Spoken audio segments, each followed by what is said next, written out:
प्यारे बच्चों, राजनीतिक विज्ञान की इस पाठशाला में आज मेरा विषय है असमानता व असमानता के प्रमुख रूप। Inequality, major form of inequality. इसमें मेरे जो मुख्य बिंदु है वो ये क्या है कि असमानता क्या है, दूसरा है असमानता के प्रमुख रूप, तीसरा इसमें सामाजिक और आर्थिक असमानता क्या है, सामाजिक क्या है और आर्थिक असमानता क्या है। सबसे पहले असमानता। हमने समानता के बारे में पढ़ लिया है। भारत के संविधान में समानता को लाने के लिए संविधान में प्रावधान है, समानता का अधिकार दिया है और भी बहुत सारे प्रावधान जो है वो दिए गए हैं। परंतु आज भी किसी न किसी रूप में संवैधानिक प्रावधानों के बावजूद भी कहीं ना कहीं किसी न किसी रूप में असमानता विद्यमान है। और ये असमानता जो है वो प्राचीन काल से ही विद्यमान रही है। उसको दूर करने के लिए प्रयास किए जा रहे हैं। सरकार इस दिशा में बहुत सारे प्रयास करते हैं। और असमानता, समानता का मतलब है समान व्यवहार। असमानता जैसे असमानता, असमानता का मतलब है समानता का अभाव, कि जहां समानता का अभाव हो वहां असमानता है। तो असमानता का जो अर्थ है वो समान अवसरों में भेदभाव करना, चाहे वो समान अवसरों के साथ साथ ही सामाजिक आर्थिक रूप से भेदभाव होता है, व्यक्तिगत रूप से भेदभाव होता है। तो जो असमानता के लक्षण है उसमें जाति, धर्म, रंग, रूप, वर्ग में भेदभाव करना, ये असमानता के लक्षण है। तो अब असमानता के प्रमुख रूप क्या क्या है। असमानता के जो दो मुख्य रूप है, एक है प्राकृतिक असमानता है, प्राकृतिक रूप तौर पर, क्योंकि और दूसरा है सामाजिक असमानता है। अब प्राकृतिक असमानताएं भी दो तरह की है, एक तो बिल्कुल प्राकृतिक है और दूसरी जो गलत धारणाएं हैं जो प्राकृतिक रूप से हमने बसा ली है, वो जो ये प्राकृतिक के प्रमुख रूप है। अब प्राकृतिक असमानताएं, मनुष्य प्रकृति में समान रूप से पैदा नहीं हुए हैं। कुछ जो है वो उनका शारीरिक रूप से कुछ छोटे हैं, कुछ बड़े हैं, कुछ बुद्धिमान है, कुछ जो है वो मानसिक उनका स्तर ठीक नहीं है। तो आप इसमें अगर देखा जाए तो जो प्राकृतिक रूप से हम एक 2 साल के बच्चे और 20 साल का युवा और 60 साल के वृद्ध में समानता नहीं ला सकते।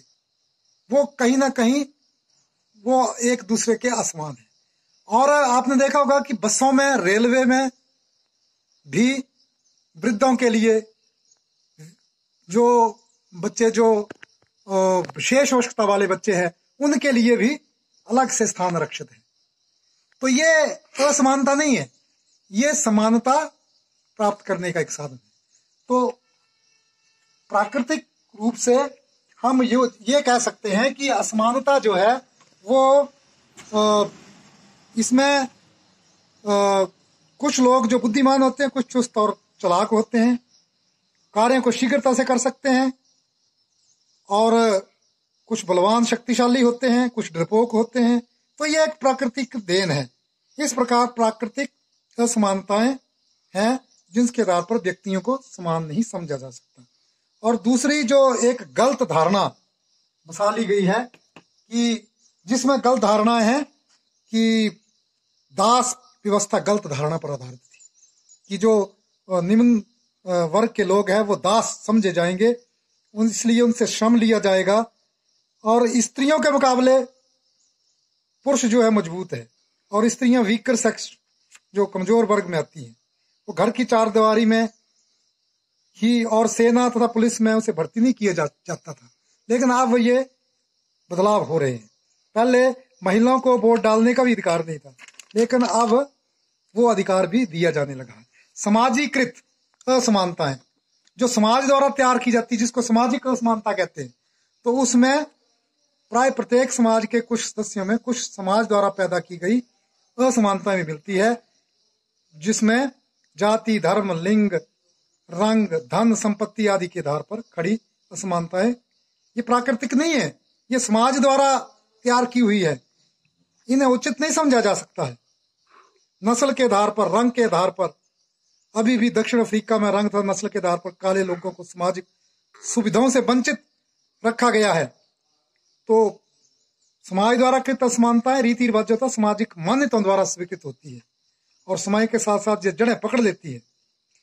भारत में अस्पृश्यता, दलितों के मंदिरों में प्रवेश पर प्रतिबंध, ब्राह्मण को चाहे वह अनपढ़ और शराबी भी हो उच्च स्तरीय दर्जा, दक्षिण भारत में महिलाओं की मूर्ति गृह में प्रवेश न करने देना, ये असामाजिक समाज द्वारा फैलाई हुई असमानताएं हैं।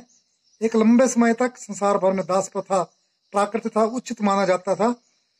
महिलाओं को पादरी, पुरोहित, पुजारी के पदों पर आसान नहीं किया जाता है, ये आज भी देखने को मिलता है। तो ये जो है वो सामाजिक असमानता है। अब हम सामाजिक असमानताएं क्या क्या है, सामाजिक और आर्थिक भी हम इसको साथ जोड़ लें, जिसमें जातीय भेदभाव है, जाति के आधार पर भेदभाव होता है। फिर लिंग के आधार पर पुरुष और स्त्री में असमानता होती है। फिर अनुसूचित जातियां और जो आदिवासी कबीले हैं उसमें क्योंकि उनका जीवन स्तर उतना उठा नहीं होता है, तो वो भी एक बड़ा कारण है। नगर और गांवों में के स्तर में जो असमानता है वो भी एक, क्योंकि ग्रामीण क्षेत्रों में सुविधाएं नहीं है, नगरों में बहुत सारी सुविधा मिलेगी, वो असमानता है। अमीर गरीब में जो खाई है वो बहुत बड़ी है, अमीर जो है वो अमीर हो गया और गरीब बहुत गरीब है।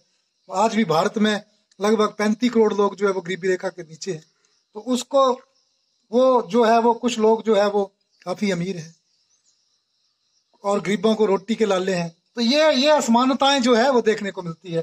क्षेत्रीय असंतुलन है, कहीं किसी क्षेत्र में जो है वो अच्छा विकास है, कहीं पर नहीं है।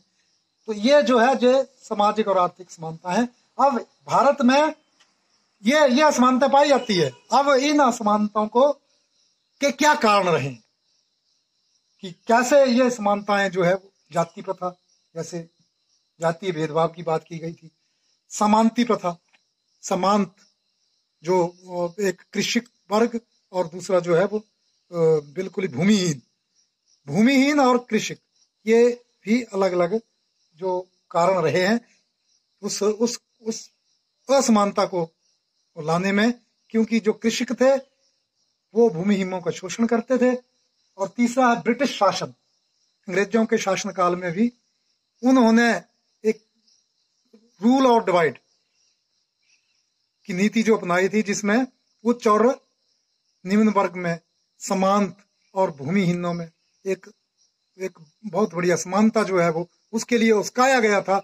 उनका एक मुख्य उद्देश्य यही था। तो ग्रामीण बनाम नगर, गांवों में और नगरों में भी बढ़ती एक जो विकास का था उसमें भी क्षेत्रीय संतुलन की बात की जाती है।